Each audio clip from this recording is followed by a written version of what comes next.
Good morning everyone. आज की class में हम पास्ट परफेक्ट टेंस के बारे में पढ़ेंगे।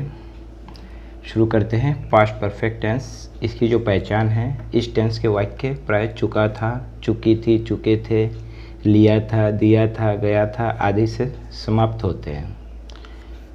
रूल ऑफ ट्रांसलेशन, अनुवाद के नियम को देखते हैं। इस पे सबसे पहले अफर्मेटिव सेंटेंस को देखेंगे हम। अफर्मेटिव सेंटेंस यानी स्वीकारात्मक वाक्य। पहला जो रूल है, सभी सब्जेक्ट्स यानी कर्ताओं के साथ हैड तथा वर्ब थर्ड फॉर्म का प्रयोग होता है। इसका जो स्ट्रक्चर है, subject plus had plus verb third plus object plus other या कम्प्लीमेंट। कुछ एग्जांपल देखते हैं। मैं बाजार गया था। आई, यहाँ पे सब्जेक्ट आई है, उसके बाद हैड, उसके बाद जो वर्ब है गया यानी गो का third form gone, to the market यानी object. I had gone to the market. वह खाना खा चुका था। He had taken food. इस टेंस के वाक्यों में प्राय दो कार्यों का वर्णन होता है। एक कार्य दूसरे कार्य से पहले समाप्त होता है तथा दोनों ही कार्य पास्ट टेंस में ही समाप्त होते हैं। अधिकतर इस टेंस के सेंटेंस में दो सेंटेंस मिक्स होते हैं। उसको बनाने के नियम को देखते हैं हम। पहला जो रूल है, जो कार्य पहले समाप्त हो गया है उसमें सब्जेक्ट के साथ हैड तथा वर्ब थर्ड का प्रयोग होता है, अर्थात पास्ट परफेक्ट टेंस के अनुसार बनाते हैं। जो दूसरा है रूल, जो कार्य बाद में समाप्त हो उसमें सब्जेक्ट के साथ वर्ब सेकेंड का प्रयोग होता है, अर्थात पास्ट इंडेफिनिट टेंस के अनुसार बनाते हैं। यानी जब दो सेंटेंस एक साथ हो तो एक को पास्ट परफेक्ट टेंस के अनुसार और एक को पास्ट इंडेफिनिट टेंस के अनुसार बनाते हैं। पहले के लिए बिफोर तथा बाद के लिए आफ्टर का प्रयोग किया जाता है। इसका स्ट्रक्चर देखते हैं। सब्जेक्ट, पहला सब्जेक्ट है plus had plus verb third plus before या after plus subject second plus verb second plus object plus other या कम्प्लीमेंट।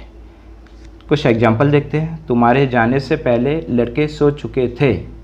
यहाँ पे लड़के सो चुके थे यानी लड़कों का सोना तुम्हारे जाने से पहले हो गया, यानी लड़के सो चुके हैं, ये हम पास्ट परफेक्ट टेंस में बनाएंगे और तुम्हारे जाने का हम पास्ट इंडेफिनिट टेंस में बनाएंगे। द बॉयज़ हैड स्लेप्ट, लड़के सो चुके थे, इसको हम पास्ट परफेक्ट में बनाएंगे। The boys had slept before, पहले बिफोर यू वेंट, आप गए। सेकेंड, मोहन के आने के बाद वह चला गया। He went after Mohan had come, यानी मोहन पहले आया फिर वह गया। चोर के भागने से पहले पुलिस आ गई थी। The police had come before the thief ran away, यानी चोर के भागने से पहले पुलिस आ गई थी। The police had come.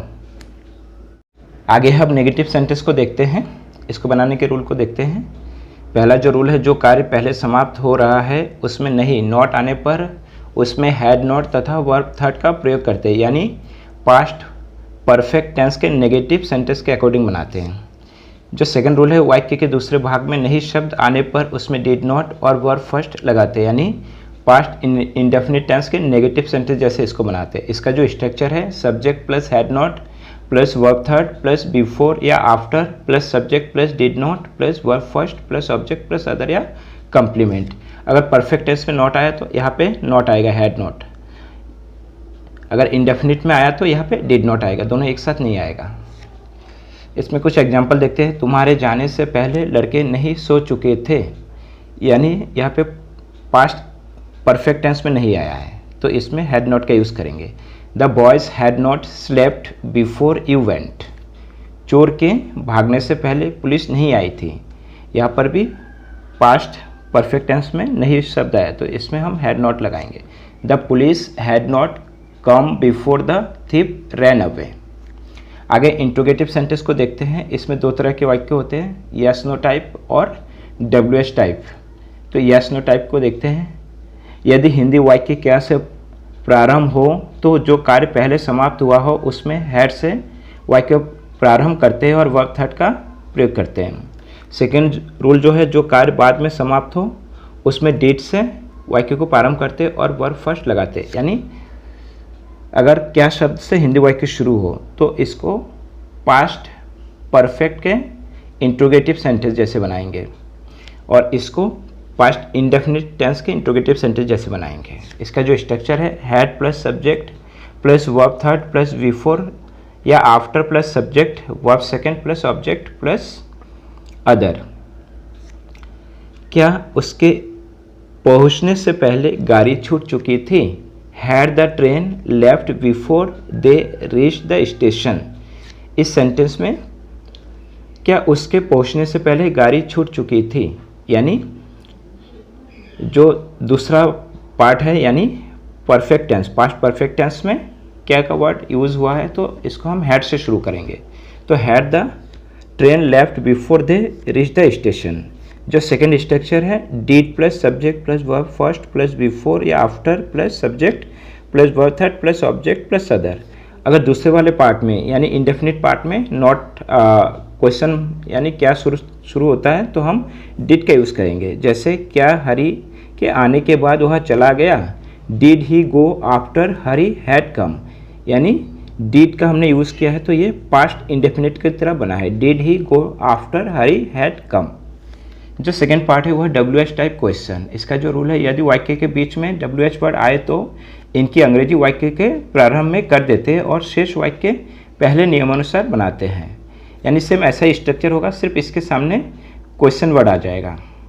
WH word plus had plus subject plus verb third plus before या after plus subject plus verb second plus object, और इसमें लगाएंगे तो WH plus did plus subject plus verb first plus before या after plus subject plus verb third plus object plus other. एक example देखते हैं। प्रधानाचार्य के आने से पहले छात्र कहाँ चले गए, यानी छात्र पहले चले गए कहाँ, तो ये हम पास्ट परफेक्ट के अकॉर्डिंग बनाएंगे। Where had the students gone before the principal. दूसरा है तुम्हारे आने के बाद वह कहाँ चला गया, यानी तुम्हारे आने के बाद तुम पहले आए फिर वो गया, यानी ये वाला काम बाद में हो रहा है, इसका मतलब ये पास्ट इंडेफिनिट टेंस है तो इसको हम पहले बनाएंगे। Where did he go after you had come. I hope आपको पास्ट परफेक्ट टेंस समझ में आ गया है। मिलते हैं नेक्स्ट क्लास में।